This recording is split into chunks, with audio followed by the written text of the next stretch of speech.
the real reason American Airlines can't compete with Delta anymore. There is a number that defines the state of American Airlines in 2026 more clearly than any earnings call, any strategic presentation, or any CEO statement. That number is 2%. In the first 9 months of 2025, Delta Airlines earned $3.8 billion in profit. United Airlines earned $2.3 billion.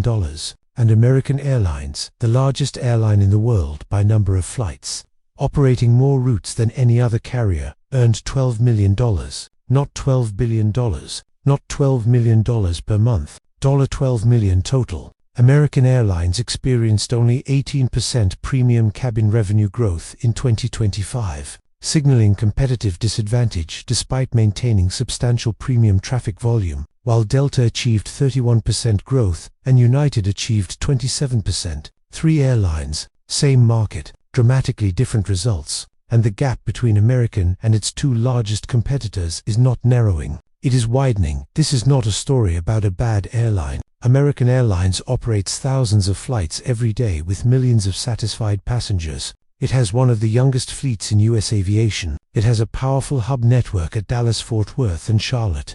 That gives it unrivaled domestic connectivity in the South and Midwest, and its new flagship suite, deployed on the Boeing 787-9, is a genuinely competitive premium product that can hold its own against Delta One on the specific routes where it flies. American says the 787-9 is now its most profitable wide-body aircraft. The product exists, the capabilities exist, the routes exist, and yet the profits don't.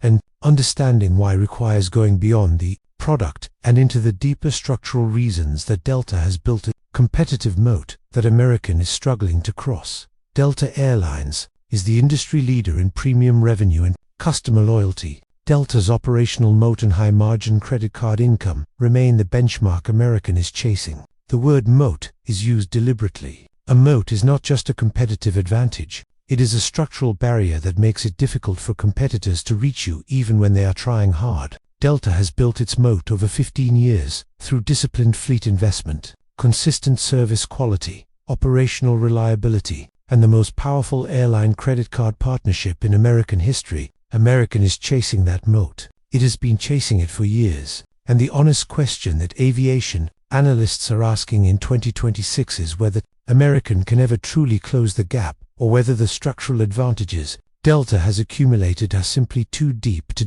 overcome. Let's start with the fleet dimension, because the fleet is where the gap is most visible and most consequential. Delta has spent 15 years systematically building an Airbus-dominant wide-body fleet, A350s, A330neos, and now the A350-1000, the most capable widebody in the skies.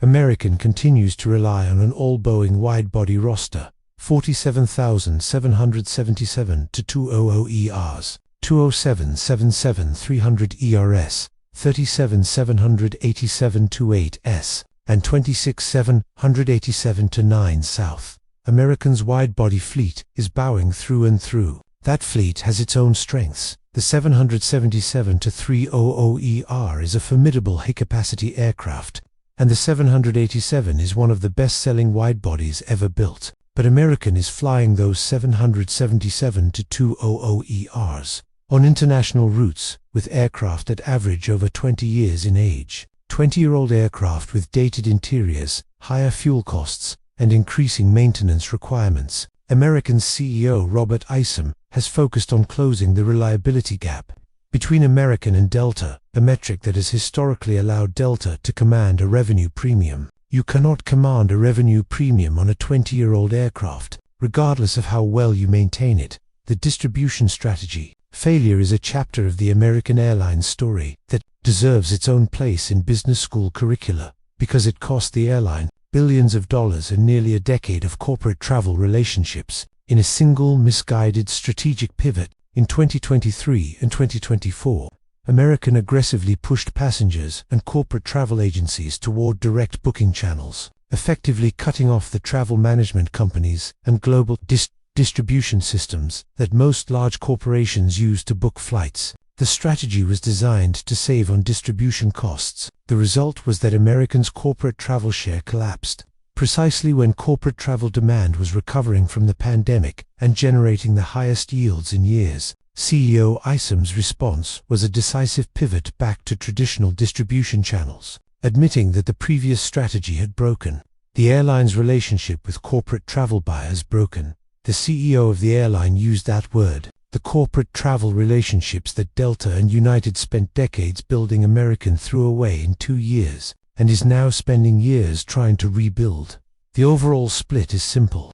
American is looking to repair and rebalance its network in 2026, while Delta and United are investing to widen a monetizable advantage, repair versus widen. That is the fundamental asymmetry of the competitive situation. While Delta is deploying a 350 to 1000s on Pacific routes and building a premium cabin ecosystem that compounds its loyalty advantages, American is fixing damage that it inflicted on itself, rebuilding corporate relationships, retrofitting cabins that should have been updated years ago, and trying to persuade high-value travelers that the American Airlines brand is worthy of premium fare prices. These are necessary tasks, but they are defensive tasks, and while you are defending, your competitors are attacking.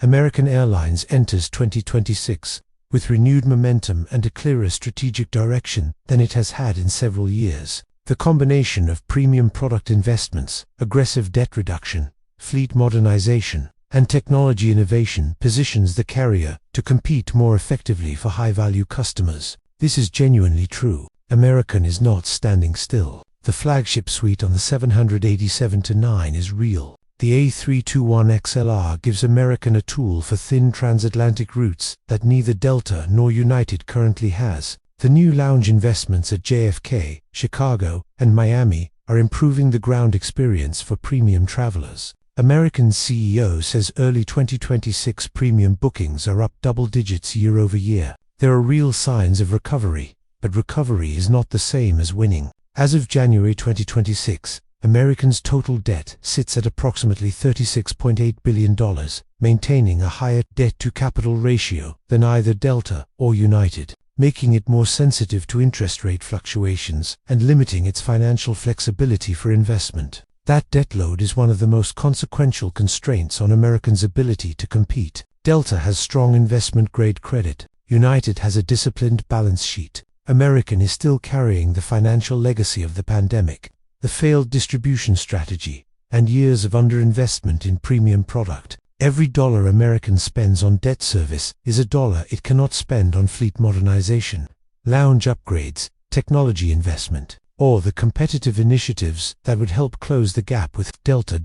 The real reason American Airlines can't fully compete with Delta is not a single decision or a single failure. It is the compounding effect of strategic choices made at the wrong time. The distribution pivot that alienated corporate travelers, the cabin investment delays that allowed the product gap to widen, the debt accumulation that limits financial flexibility, and a decade of watching Delta build its premium moat while American was focused on volume and cost. Delta didn't win because American is incompetent. Delta won because it made better long-term decisions, consistently, over many years. And the distance between where American is today and where it needs to be to truly challenge Delta for premium leadership is measured not in quarters, but in years of disciplined execution that American has not yet fully demonstrated. The trajectory is improving, but the gap is real, and Delta, for its part, is not waiting. The loyalty economics dimension of this competitive battle is where Delta's moat becomes most concrete and most difficult to challenge.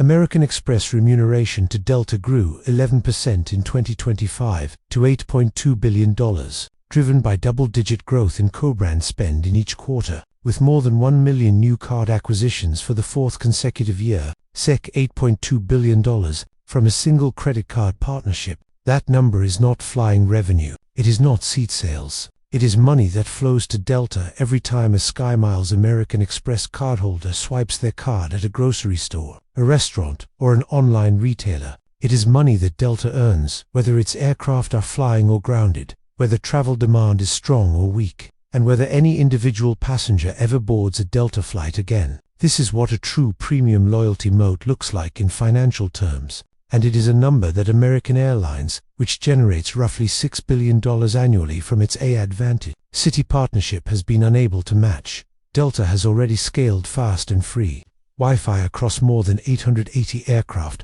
built Delta Sync seatback onto more than 330 aircraft, and those tools have already brought in more than 3.5 million new SkyMiles members. Simple, flying 3.5 million new loyalty members acquired through technology investment. That is not a marketing campaign. That is a product decision. The decision to make Wi-Fi free and seatback entertainment genuinely good, generating loyalty economics that compound over years as those members spend on co-branded credit cards, book premium cabins, and direct their corporate travel through Delta's preferred channels. Americans' own loyalty investments are real and growing.